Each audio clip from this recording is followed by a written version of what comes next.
হর হর মহাদেব। তো মহাদেবের নাম নিয়ে আমার ভিডিওটি শুরু করছি। মহাশিবরাত্রি অনেক অনেক শুভেচ্ছা সকলকে জানাই। সবার শিবরাত্রি কেমন কাটলো অবশ্যই জানিও। তার আগে বলি, এই যে মহাদেবটি দেখছো, এটা একটি মূর্তি বসানো রয়েছে, কিন্তু আসল মন্দিরটি দারুণ সুন্দর করে সাজায়। আর এটি হচ্ছে কাশিমবাজারে অবস্থিত বহু প্রাচীন একটি শিব মন্দির, যেটার নাম হচ্ছে পাতালেশ্বর। জয় বাবা পাতালেশ্বর। তো এত সুন্দরভাবে মন্দিরটি সাজিয়েছে। এই মহাশিবরাত্রি উপলক্ষে এখানে 10 দিন ব্যাপী অনুষ্ঠান চলে, আর প্রচুর প্রচুর মানুষের সমাগম ঘটে। আর কি সুন্দরভাবে মন্দিরটি সাজায়, কি বলবো তোমাদের, মানে নিজের চোখে না দেখলে বিশ্বাস করা যাবে না, এতটা সুন্দরভাবে সাজায়। আর চারিদিকে আলোয় আলোকিত হয়ে রয়েছে এই মন্দির প্রাঙ্গণটি, আর প্রচুর মানুষ এসেছে এখানে। তো আমরা মিঠাইয়ের জন্মদিনের ঠিক পরের দিন সবাই মিলে চলে এসেছিলাম এখানে মেলা দেখতে আর এই মন্দিরটি দেখতে। তো এখানে যেহেতু 10 দিন ব্যাপী অনুষ্ঠান চলে, তো সেজন্য যে কোনো একদিন আসা হয়। তবে এবার আর শিবরাত্রির দিন আসা হয়নি, তার 2-3 দিন পরেই এলাম আমরা মন্দিরে। আর মন্দিরটি দেখো কি সুন্দর সাজিয়েছে। প্রতি বছরই এরা আলাদা রকমভাবে সাজায়, আর এত সুন্দরভাবে সাজায় নিজের চোখে না দেখলে মানে বিশ্বাস করা যায় না, এরকমই একটা ব্যাপার। আর দুই পাশে রয়েছে দুটো মন্দির, এটা হচ্ছে মা মনসার মন্দির, আর পাতালেশ্বরের ওই দিকটায় রয়েছে গণেশ ঠাকুরের মন্দির। তো যেহেতু ওই দিকটা তখন খুব ভিড় ছিল, আর এইদিকে নাটক চলছিল বলে নাটকটাই শুনছিলাম দাঁড়িয়ে।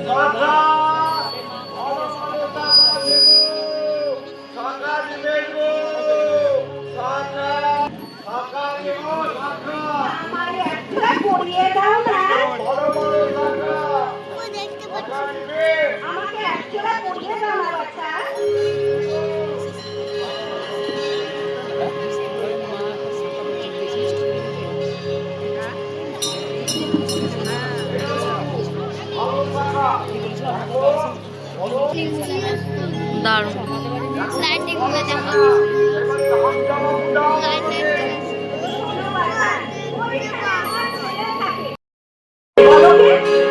তোমার ছেলের নাম কি গো? আমার ছেলের নাম আত্মারাম গো, আত্মারাম। ওই কালীঘাটে।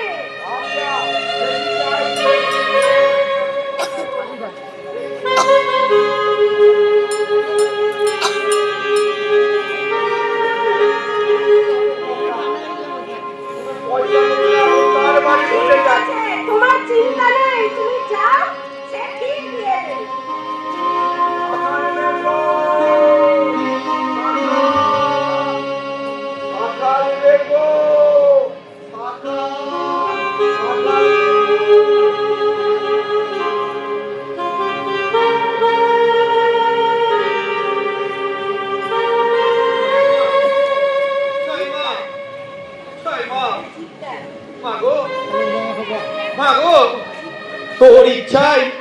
তোর ইচ্ছায় আমি তোকে ছিলাম ওই মূর্তি থেকে এই কালীঘাটে নিয়ে এসে তোকে প্রতিষ্ঠা করেছি মা, তোকে প্রতিষ্ঠা করেছি।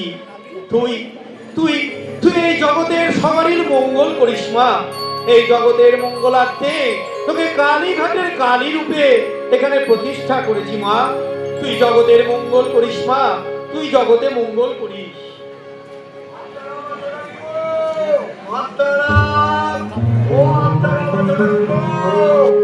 কে ভাই তুমি? আমি শাকারি গো, শাকারি। তোমার মেয়ে একজোড়া শাখা নিয়েছে, আর একজোড়া বলেছে তোমাকে দিতে, আর তোমাকে দাম দিতে বলেছে গো। তুমি তুমি একই বলছো ভাই? আমি আমি সাধু সন্ন্যাসী মানুষ। আমি আমি এই শ্মশানে আমার ওই আরাধ্য মাকে নিয়েই থাকি। আমার তো কোনো সন্তান নেই ভাই। তুমি তুমি ভুল করছো ভাই। আমি ভুল করছি না গো, ভুল করছি না। তোমার ওই সেই ভালো মতন ওই মেয়েটা, কি সুন্দর গো মেয়েটা, ওই মেয়েটাই তো আমাকে বললে আমাকে একজোড়া শাখা দাও, আর একজোড়া শাখা আবার আপনার মেয়েটা দাও না, পয়সাটা নিয়ে দাও না। তুমি কি বললে শাখারি?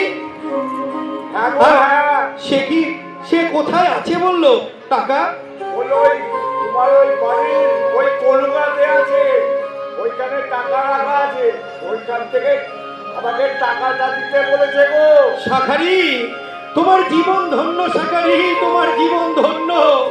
ওটা ওটা আমার মেয়ে নয়, ওটা যে আমার মা, এই জগতের অধিষ্ঠাত্রী কালীঘাটের কালী মা।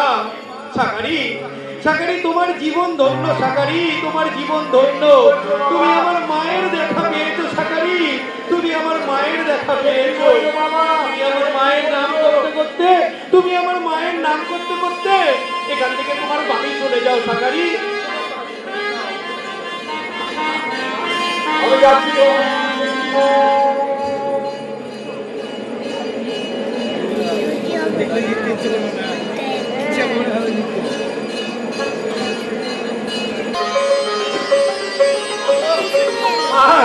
জগৎ কল্যাণে আজ থেকে তুই কালীঘাটের কালী রূপে এই গোটা বিশ্বে তুই বিরাজিত হবি মা।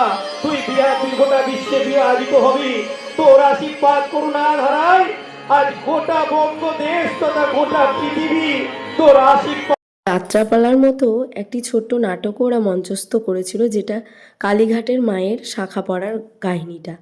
তারপরে এদিকে চলে এসেছি এই মন্দিরের ভেতরের জায়গাতেই মেলা বসায়। আগে কিন্তু বাইরে হতো মেলাটা, কিন্তু এখন দেখছি মন্দিরের ভেতরেই মেলাটা বসছে। আর এই পাশে বাঁশের যে প্যান্ডেলটা করা রয়েছে দেখছো, সেখানে এই নরনারায়ণ যে সেবাটা হবে পাতালেশ্বরের শেষ দিন, সেখানেই রান্নাটা হবে। তারপর আমরা প্রবেশ করছি মেলার দিকে। আর দেখো প্রবেশ করার পথটি কি সুন্দর করে সাজিয়েছে, ফুল দিয়ে লাইট দিয়ে খুব সুন্দর লাগছে কিন্তু। তারপর মেলার মধ্যে আমরা ঢুকে পড়লাম। আর মেলায় যেমন খাবার বসেছে অনেকগুলো দোকান, তেমন দোকানও বসেছে কেনাকাটার জন্য অনেকগুলো। বেশ ভালো, এখানে মন্দিরে সবাই ঠাকুর দর্শন করে তারপর মেলাটা দেখে একেবারে বেরিয়ে যেতে পারে। এই কয়েক বছর ধরে এখানেই হচ্ছে মন্দিরের ভেতরে। তারপর যথারীতি আমরা বাড়ি ফিরে খাওয়া দাওয়া করে নিয়েছি। আর এই যে এখন চলে এসেছি আমরা গিফটগুলো আনবক্সিং করব বলে। যেহেতু আত্মীয় স্বজনরা সবাই হয়তো থাকবে না, বাড়ি চলে যাবে, সেজন্য সবাই মিলে একসাথে মজা করতে করতে গিফটগুলো দেখব বলে খাওয়া দাওয়ার পর চলে এসেছি। তখন রাত্রি প্রায় 11টা বেজে গেছে। আর এক এক করে সবাই গিফটগুলো খুলছে আর দারুণ মজা লাগছে বেশ। এক একজনের কাছ থেকে এক এক রকম জিনিস বের হচ্ছে। সবচেয়ে কী বলো তো, এই উপহার পাওয়ার পর এই খোলার আনন্দটা যেন আরও বেশি। কে কী উপহার দিল তার থেকে বড় আনন্দ লাগে যে গিফটগুলো খুলে দেখার সময়। আর সব থেকে বড় কথা হলো যে যেমনই উপহার দেখ না কেন তার সামর্থ্য অনুযায়ী যেটুকু পেরেছে সেটুকু দিয়েছে, তাতে আমরা অনেক খুশি হয়েছি। এই গিফট খোলার সময় আমার মেয়ে ছিল না, ও যদি থাকতো ও তাহলে আরও হুড়োপাড়ি করতো, ওর আনন্দটা আরও বেশি হতো। একের পর এক গিফটগুলো খোলা হচ্ছে আর এক এক রকম এক একটা জিনিস দেখতে পাচ্ছি আমরা। এক একজন এক এক রকমের জিনিস দিয়েছে, বেশ ভালো লাগছে। যার যেরকম মনে হচ্ছে সে সেরকম জিনিসটাই দিয়েছে এই জন্মদিনে। তবে বেশিরভাগটা ব্যাগ, টেবিল এগুলোও অনেক পড়েছে, পড়ার টেবিল, টেডি তো অনেকগুলোই পড়েছে প্রায়। আর এই ব্যাগগুলো এক একটা এক এক ধরনের, বেশ ভালো লাগছে। এদিকে গিফট খোলা হচ্ছে আর এদিকে এই যে খেলতে বসে পড়েছে আমার বোনপো, যেগুলো খেলার। তারপরে রঙের জিনিসও পড়েছে অনেকগুলোই, যেগুলো কাজে দেবে। মিঠাই যখন আঁকা শিখবে তখন ওর কাজে আসবে। আর এই সবচেয়ে বড় কথা হলো উপহার একসঙ্গে দেখার মধ্যে একটা আলাদা আনন্দ। এখানে একটা ফটো ফ্রেম পেয়েছে, সেটাই বলছে যে দিদিভাই সবগুলো গিফটের মধ্যে একটা ফটো ফ্রেম পেয়েছি, এটা বেশ তোমার কাজে দেবে। বলছে হ্যাঁ, সবার ফটোগুলো বেশ একসাথে রাখা যাবে। আর এদিকে কেউ খাতা, বই, পেন্সিল দিয়েছে, সেটাও বেশ ভালো কাজের, অনেক ওর পড়াশোনার ক্ষেত্রে কাজে আসবে। তো এই যে সবাই মিলে একসঙ্গে গিফটগুলো এখন দেখছি, বেশ ভালোই লাগছে। কিন্তু রাত্রি যে কখন 12টা পার হয়ে গেছে আমরা কিন্তু বুঝতেই পারিনি। আর এদিকে পড়েছে দেখো একটা সুন্দর গাড়ি জলের বোতল। আমি কিন্তু দেখে অবাক হয়ে গিয়েছিলাম, প্রথমে ভেবেছিলাম গাড়ি, তারপরে দেখছি না জলের বোতল রয়েছে, এটা গাড়ির মতোই ডিজাইনের।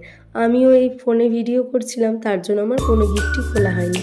তারপর আমারও মনে হলো যে আমিও দু একটা গিফট খুলে দেখি, বেশ ভালো লাগে দেখবে উপহার পাওয়ার পর সেগুলো খুলে দেখতে তার ভেতরে কি আছে, এটা একটু বেশি বড় কৌতূহল। তো এই যে সবাই এক এক করে আমরা এখন গিফট দেখা চলছে। এদিকে ঘরেও অনেক টেডি রয়েছে, সেগুলোও দিদি এক এক করে আনছে। বেশ ভালো লাগছে, সবাই মিলে হই হুল্লোড় করতে করতে আমরা গিফটগুলো সবাই মিলে আনবক্সিং করছি। আর বেশ মজাও আসছিল, কত গল্প আড্ডা চলছিল তখন, কি বলবো তোমাদের। তারপর শেষে যে এই মহাশয়টাকে পেলাম, একদম দেখতে পুরো মনে হচ্ছে না অরিজিনাল কুকুরের মতো, এত সুন্দর এই সব টেডিটা হয়েছে কি বলবো, দারুণ লেগেছে। আমার তো খুবই পছন্দ হচ্ছে সমস্ত টেডির মধ্যে এই কুকুর টেডিটাকে। এর নাম আমি আবার ভোলু দিয়েও দিয়েছিলাম।